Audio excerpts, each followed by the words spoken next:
नमस्कार दोस्तों, कैसे हैं आप लोग। आज आपकी लाडली बहना अपनी ही परछाई का अगला और अंतिम भाग लेकर आई है। Shivam please don't do this, nothing is working. हम दोनों अलग हैं और हम दोनों की ज़िंदगी से अलग अलग उम्मीदें हैं। मैं अब इस रिलेशनशिप को और आगे नहीं ले जाना चाहती। मैं और समीर एक दूसरे के साथ खुश हैं। Try to understand. समीर मेरा बॉस है, तृष्णा मेरा प्यार। सब कुछ अच्छा था मेरी ज़िंदगी में, न जाने कब ये हो गया।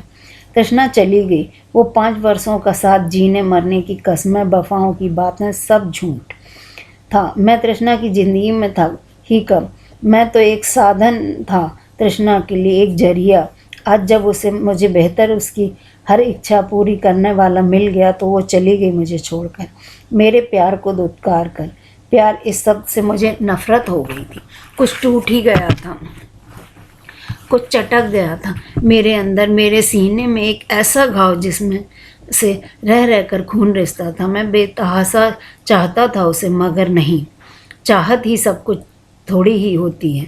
तृष्णा की ख्वाहिशें पूरी करना शायद मेरे बस में नहीं था। वो तो चली गई मुझे छोड़कर, और तब से आज तक मैं भाग रहा हूँ। प्यार आजकल, प्यार कहाँ रहा। प्यार तो बिकता है, जो ऊंची कीमत लगाता प्यार उसी को मिलता है। बादल घिराए थे, बारिश हो रही थी और शाम भी हो गई। सब ऑफिस से आज पहले ही निकल गए थे। मैंने बाहर देखा तो अनाहता दिख गई। अनाहता थोड़ी परेशान लग रही थी, शायद बारिश की वजह से। मैंने उन्हें अनदेखा करते हुए अपनी बाइक आगे बढ़ा दी, मगर कुछ सोचकर वापस नहीं ले गया। क्या हुआ, मैंने पूछा। आई विल मैनेज, तुम जाओ। घर जा रहे थे ना, उसने कहा।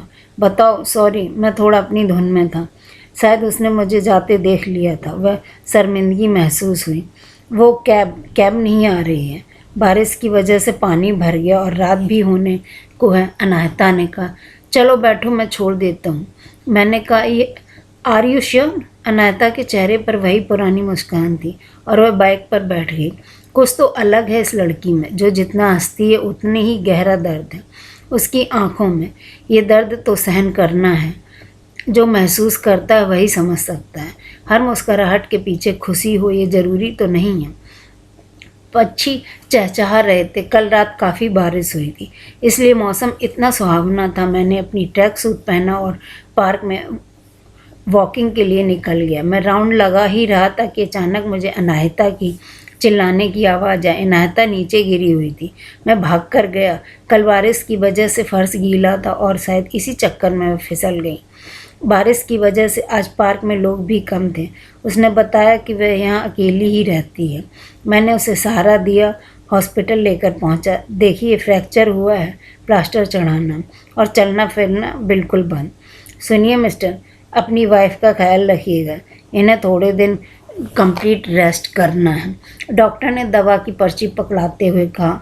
She is not my wife, he is not my husband. हम दोनों साथ में ही बोले।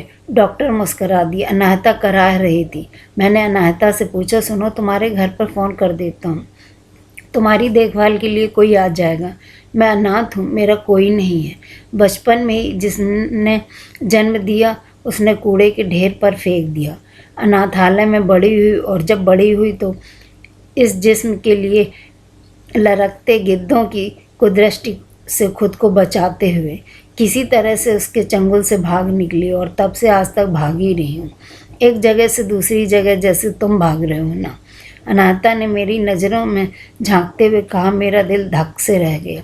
ये लड़की जो पूरा दिन पटर पटर करती है, जिसकी बातें बेसे पैर की होती हैं, जो लोगों को हंसाती रहती है, अपने अंदर इतना गहरा घाव लेकर घूम रही है। मुझे आज अपना दर्द छोटा लग रहा था।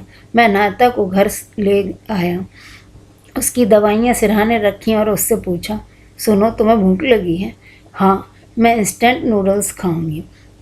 बनानी आती है ना तुम्हें? मुझे पता है। उसने जिस अंदाज में कहा, मुझे हंसी आ गई। थोड़ी देर में नूडल्स के 2 प्याले लेकर उसके सामने आया था। अचानक खिड़की की ओर जोर से आवाज़ आई। खिड़की खुली थी। मैं खिड़की बंद करने गया तो बारिश फिर से शुरू हो गई थी। अचानक कुछ याद आ गया। मैंने जेब से पर्स निकाला। उसमें तृष्णा की तस्वीर थी। मैं मुस्कुराया और तस्वीर के टुकड़े कर कर खिड़की के बाहर फेंक दिए। क्या कर रहे थे खिड़की पर? अनाहता ने पूछा। कुछ नहीं, अतीत की खुरचन कुछ बाकी थी, आज उसे झाड़ दिया है। मैं मुस्कराया। अच्छा मैं चलता हूँ, मैंने उसे कहा और सीढ़ियों से उतरने लगा। अचानक कुछ याद आया और फिर से ऊपर चला गया। अनाहता मुझे लौटता देखकर हैरान थी। सुनो अनाहता, तुम सही थी, और हाँ, कुछ ज़रूरत हो तो मुझे बुला लेना। अब मैंने भागना छोड़ दिया। सोच रहा हूँ कि अब थोड़ा थम जाऊँ, और मुस्करा दी। चारों तरफ बारिश की बूंदें भी यूं बिखर गई थी मानो वे भी अपना ही मुस्कुराहट दे रही हूँ। दोस्तों, आप लोगों को ये कहानी कैसी लगी? अगर आप लोगों को ये कहानी पसंद आई हो तो प्लीज़ एक लाइक बनता है। जो दूसरों में खुशियाँ बांटे उसकी खुशी के लिए एक थम्स अप बनता है। धन्यवाद।